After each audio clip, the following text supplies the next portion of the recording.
family. Marilla went too far. I'm sorry. Marilla went too far this week. She went too doggone far.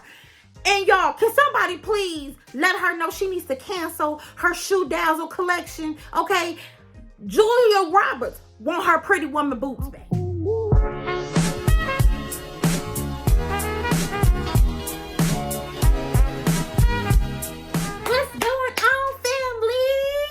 What's going on? How you doing? What's going on? How you doing? Hey y'all, I am back. We are on a reunion, honey. It's a reunion. Do you hear me, honey? Do you hear me, sis? Married at First Sight, season 13, reunion part 1. I don't even know why they got it as a part 1, baby. It should have been it. Because I don't really want to hear about nobody else, okay? We know how the rest turned out. But anywho, my name is Carla. Welcome, beautiful people, to my channel. Welcome to my family, okay? If you're new here, have never saw, seen, been here, done that, then I welcome you. And I also want you to hit that like button sometime in the video. And don't forget to hit subscribe, boo. All right? And become a part of that bell notification gang, baby. You don't want to miss this good juju. You know, I hope it's rubbing off on you. I hope you're having a wonderful day. But I am here to talk about these raggedy ass couples. Okay? That's what I'm here for. Now, if you here for the same thing, then listen up. Marilla. Marilla. Baby. What the hell you have on? Marilla had on an ice skating dress with some biker hoe boots. What is going on in this picture? Y'all saw what she had on. If you didn't see it, I'll show it right here. Yeah, that's what she wore. And is it me? Or is this girl gonna wear her whole entire shoe dazzle collection on this show, on this season, on this episode? What is going on? I said, what is she wearing? What in the scarlet letter is going on? And Gil, I'm gonna tell y'all now, Gil got a Married at First Sight advance, baby. He ain't got him some red bottoms. I said, well, look at here. Either you ain't worked overtime like your sister been telling you, or you ain't got an advance. Okay? You going to pay Big Red his money back. I'm telling you. I don't know what's going on here. Either that or he got them from Poshmark for 50% off. I don't know. So, of course, the host was Kevin. Bald head ass Kevin was again the host for the reunion. And, oh, Lord. We can start with Jose and Rachel. And I will say this just to keep it easy and breezy with them. They broke up. And because Jose wouldn't leave the house, he took COVID seriously. They said you could get back out here. He said no. Okay, I'm still feeling like it's some airborne going on, and I was with him. I ain't going on there where unless it's the Target, maybe Burlington Coat Factory. I ain't going nowhere. But his girl said she had to get out the house. It was like a prison break. Okay, Rachel was not having it. She was over the house. They broke up, y'all. And then they worked hard. He worked hard to get her back. Okay. I guess he probably made a few promises about some trips. Maybe one road trip instead of 4 for the year. They all right. They're still married. Kudos to them. Did y'all see Brett? Brett came through with the girls out. Brett said, now Brett, here's the thing. Oh, Brett, I got to say something. And y'all don't cut me up too bad for this. Okay. Brett, I don't think you've had any kids like me. Okay. I don't think you have went through childbirth and labor as me and maybe some of my other kinfolks. Baby, why are y'all... If you gonna wear a revealing dress like that, pick the girls up. That's all I got to say. Pick the girls up, baby. The girls was sitting kind of low. And I just wanted you to take some tape and just, pull them up. I wanted them to be perky, but they look like mom boobs versus young 20-year-old boobs. Okay, it's either that or you're gonna have to go back to sleeping in a bra. I don't know what to tell you, but baby, I was the dress, the color, beautiful. I just think some things, even if you got itty bitty, even if you come from the itty bitty, jitty committee, some things you just can't get away with unless they're nice, perky, and firm. And our girl, though pretty, that dress wasn't a part of her testimony. That's all I'm saying, family. Okay, that's my opinion. Can I have it? Am I entitled to it? Brett, do y'all think that Brett was dating in her marriage? I do. How about you? What was crazy to me, Brett, is that you thought you had a friend in your ex-husband sister. Really, girl? They called out they called out Ryan's sister. Baby, why is Ryan's sister wearing a spring formal dress? Like she going to the spring formal in high school. I'm sorry. I said, where's she going? Is she going to a dance or a wedding? Where is she going in that damn spring? They looked all weird. Red looked like she was going to a prom. Okay.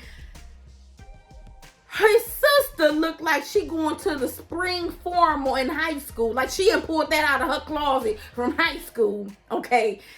And then you got old dude, Ryan.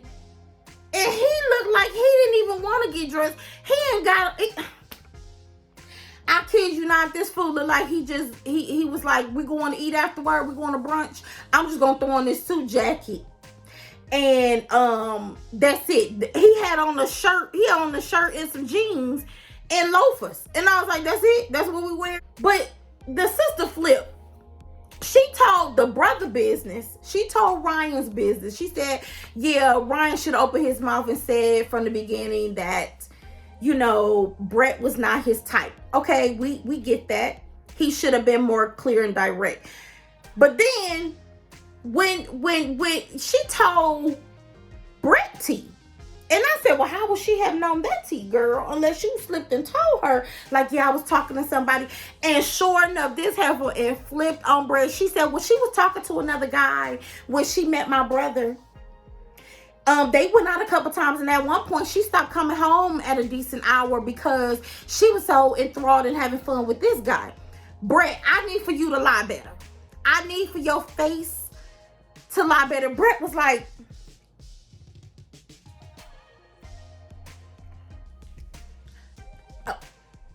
that's not true. I need for you to get some acting lessons. I'll teach you how to lie. Okay? Call me. I'm gonna teach you how. So now that the cat is out the bag, they're dating, they're not dating, whatever. Brett and Ryan decide they're great friends. Okay? And I was like, I don't want to be friends. I don't know how y'all do that. It's just me.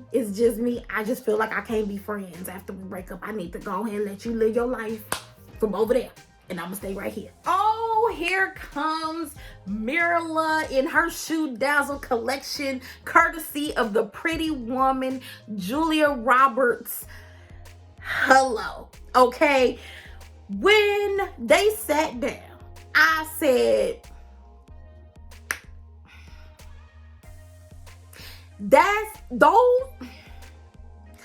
you gonna wear them boots? You gonna wear them? Are those the boots that are made for walking? No, they're not. Those are boots that are made for sitting. Cause I'll be damned if your feet wasn't hurting. I'll be damned if you walk anywhere in them damn boots. She wears some studded biker-like boots that, to be honest with you, would have looked fly with some jeans, or you could have rocked them like Mary J. Blige rock hers. Not with no dress. That looked totally off with that red dress. that red turtleneck dress. She looked a fool. I will say, Gil looked decent with the lisping that he did. Now, was it just me, family, or was Gil attempting to cry on the first part of this reunion? He was like, I never loved. Damn it, tear. I never loved anyone like I loved her. I was like,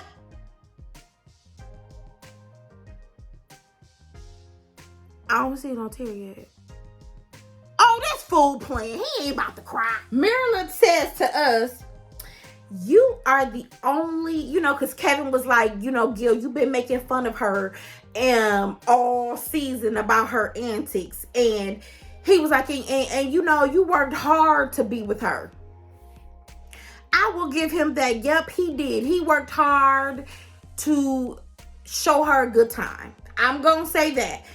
And she came off very ungrateful often. Okay, she did come off ungrateful and not very appreciative of his efforts. So I will give Gil that. Gil is owed that. I will agree. He did. He was genuine about, what he was trying to do. And no, he didn't pressure her, but he also let her know that intimacy was important. And, just building up to it would be fine with him. Well, Marilla says, yeah, Gil said I was, a diva and a brat and all that, but he was the only man I've ever heard tell me that. So Gil says, well, yeah, because all of the men you dated yourself, basically. And I said, now, Gil, stop while you're ahead, because this about to be an easy read. This what I'm saying. Marilyn never jumps on the gut punch. Because I would have said, well, you know what? You're right. Because the men that I date, they're on my level. Okay? Financially. The only comeback Gil had was, well, you're dating men who are divas then. I said, what? I said, Gil, shut up. You ain't had no comeback. He didn't have no comeback. She basically was saying, you're mad because I'm dating men who are on my level and you're not. The only thing you could hit her back with was, well, the men you're dating must be divas. Gil, really? Okay. So, come to find out, y'all, Gil didn't work that overtime like I told him, because Kevin says, so we want to know, are you guys still together? Or are you divorcing? He sits there. Now, here's my thing. Marilla, this is where I said, Marilla, you went too far. You did. You play games, girl. Gil says, no, we are not together. What did he say? 14 days after they make the decision to stay married, they separated. And I said, wait, what? Marilla says to Gil and to Kevin, there was no natural chemistry. I said, you wait a minute. I said, let me listen. Because, baby, we saw that. I saw that. I said, they ain't got no chemistry. She's stringing him along. But my issue with Marilla is, why would your stupid ass drag this on? You knew before decision day you didn't love him. All that crying you were doing to Dr. Pepper when you were drunk was some foolishness. Talking about he's a good guy, he's so special, I just really, really care about him and I want my marriage to work. Lies. You didn't love him. You didn't see yourself being with him. There was no chemistry. There was no natural. She said there was no natural chemistry, or even she couldn't find a reason for her to even be really intimate in that way with him. I said, so basically, was it pity sex? Was it, farewell Bootay, what was it? You played games, Marilla. You could have let that man go last week. You could have let him go last week. You played them games with, I would like to stay married. Why, Marilla? Why? Gil said this heifer walked in the house and said, I'm unhappy, you unhappy. I'm done. And he said, I was blindsided by her decision. I said, now low-key, Gil, she was blindsided by your bank account and the lack thereof zeros, honey. Let's be honest there, fam. Kevin was like, I can't believe it. I mean, Marilla, why you went so far? Decision day, you were all in. What happened? All she could keep saying was, I just don't think we were good for each other. I mean, it was so many core things that just didn't align. He was like, Kevin said, like finances, like the finances didn't line. She was like, well, yeah. She was like, financially, emotionally, I just don't think we worked well. I just don't think it worked. Gil said, hold up. I make $100 more than you do a week. What you talking about? All she could say is, I'm not going to go there with you, peasant. I'm just not. The crazy part is, this man sold everything he said but the crock pot and toaster. My brother said, I can't. He said, we moved in together. I said, well, damn, that was quick. He said, we moved in together to the apartment in the sky she wanted. And I sold all my shit. He said, I sold all my things. All I came into the apartment with was the clothes on my back, a crock pot, and a toaster. Damn it. He said, I didn't even have a coffee maker. She had to buy me one. He said, and then she do me like this. He said, and she know I can't afford the place we was living at. I couldn't afford to break that lease. I didn't have $10,000 to give them to break the lease. And she knew that. I said, oh, Marilyn. Oh, Gil was so hurt. Gil was so hurt. And I said, okay, I agree. Okay, Gil, you got a point there. Marilyn, you went too far. You moved this man in knowing before D-Day and even after D-Day, before he even moved in with you, girl, you could have stopped this. You could have said, I can't go any further. Why would you let that man move in, sell all his stuff so he can make first and last security? I'm sorry, but Gil looked like he was struggling to get them coins together to move, honey. He actually said he moved out, guys. He said he just picked up after. Now, it took him a minute. He didn't move the same day she told him. It took him some days, I think a week or two. He finally moved his stuff out of the apartment. And he's hurt. He's hurt by it. I don't know if he's more hurt that he couldn't afford to stay there and keep up the rent, or if he's hurt that Marilla simply dumped him the way she did after, it could have been over during D-Day. But I guess calling her, a spoiled brat just hit her one too many times, I guess. Oh my goodness. Michaela and Zach. Before I start with them, I'm going to say this. Is it me? Did I see this? Was my eyes deceiving me? Or did Michaela have something in her nose? And every time they got zoomed in on her face, it seemed like she had a little booger or something in her nose. Was it just me, fam? I was like, somebody get her some damn tissue. Y'all got my sister on this reunion looking a mess. Honey, she got stuff all in her nose. Y'all ain't cut commercial. Y'all ain't did nothing. This girl got some in her nose. Get it out. Fix it, Jesus. Fix it. Michaela is so hurt by Zach. She says she can't even share the stage with him. I said, what in the love and hip hop is going on around here? Now, Michaela, every single time I feel you justified in some areas. Girl, you make me look at you like this. Bitch, you doing too much. She says, I don't want to be on the same stage as him. Michaela, why? Here's the kicker. Here's the kicker. Zach hear everything you're saying anyway, and you don't want to hear his rebuttal. She gonna say, I want him not on the same stage so I can speak. Girl, you ain't had a problem speaking all season. It's your behavior that we got a problem with. Zach, you a gaslighting mother. You a gaslighting mother. Okay? You ain't crap for the things that you say. And the funny part about your antics is that you stand 10 toes down on the foolishness, to the point where even Kevin was like, dude, can you really hear what you're saying? You told her y'all could be together. I never said that.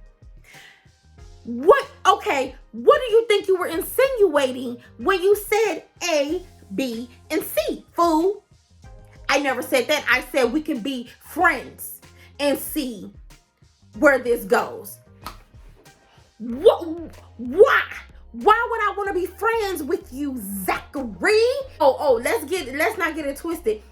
These fools were still sleeping with each other even after D-Day. But I'm gonna talk about it. Because he ain't at all fault on this, okay? He's not.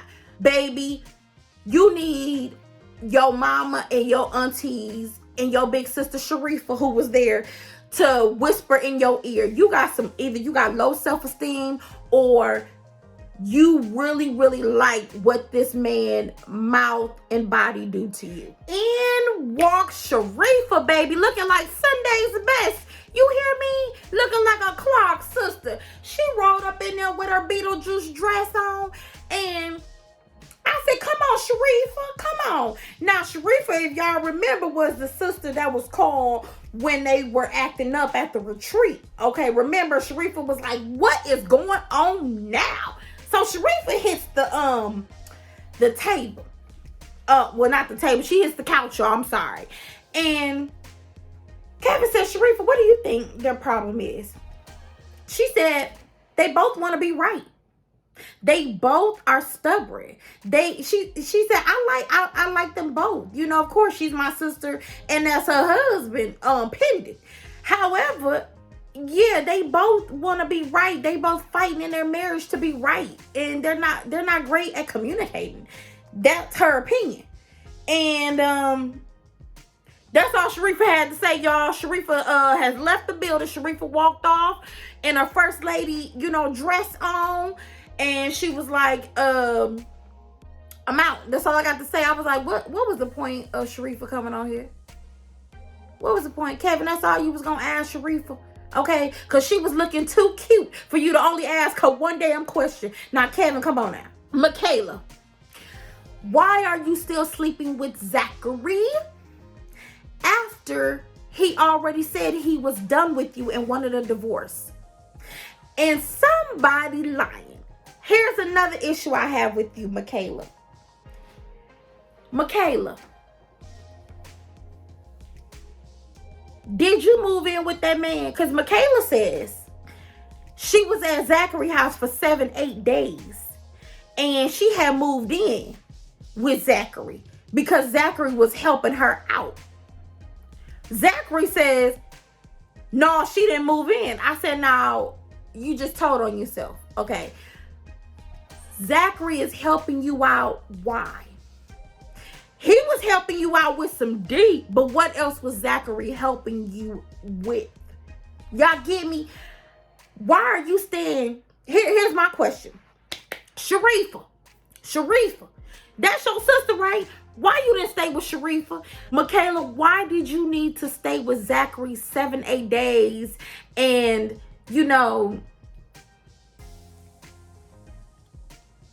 why would you need to do that? Why were you in there sexing and cooking and cleaning for him when he obviously told you in front of the world that he wanted a divorce? When you said you didn't, you wanted to see where it went. Why you playing house?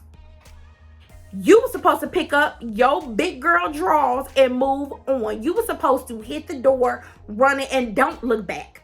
Just to, if you're looking back, it's to ask, where do I sign on the dotted line at? Where do I sign for my divorce? Because that's the only thing I'm looking back for. I ain't looking back. I'm moving on. Okay? You played yourself. You moved in with that man because he was helping you. You let him, you took advantage of his equipment, his log. Y'all took advantage of each other in that area. And then when the 7-8 days was up, he took his key back and said, all right, you could go. You got mad because that man asked you to leave. Let's keep it real 100 and funky around here. You got mad at that man because that man, even with you staying and playing house and showing him how real woman is, and they give my craziness and my blow up that I had. It was just that. It was a crazy blow up moment. I'm not really like that in real life. In real life, you are. You petty right now. You petty right now. I'm telling y'all, the story that she told on that it didn't make sense. Didn't make sense at all. Just like when she got off the stage and he came on and was sitting there talking, he got defensive because Kevin was like, do you see how you were leading her on? You still getting her underwear. You still getting her looks and you still reaching out to her when you should be done with her. You're playing games. And that man, he don't see it. He don't see it. And Michaela still stopped playing these games of I can't sit and talk and have a conversation with this man, because if you can open your legs to this man, you can have a conversation about why you're opening your legs to this man. I'm just saying, don't shoot me. Don't kill me. I'm just giving my opinion. I'm entitled to it. Am I not? So I guess I will be here for part 2 when they really could have wrapped this up in the first part. I ain't talking about the bromance because I could care less about how close Jose and 27-piece quick weed wearing, as Johnny. How I care less about their friendship. I just could. I guess I will be here next week, you guys. But thank you guys for watching me and we reviewing and recapping this amazing and crazy season 13 of Married at First Sight. I love and enjoy you guys. I love reading your comments. Keep them coming. All right. Again, my name is Carla. Thank you for watching. Please hit that like button, hit that subscribe, and check that bell notification. Okay. We're going to continue to talk about this season and other shows. Okay. I guess there's nothing else to say. All right, I'll see you guys next week. And until then, bye, pretty girl. Thank you for watching. Love y'all.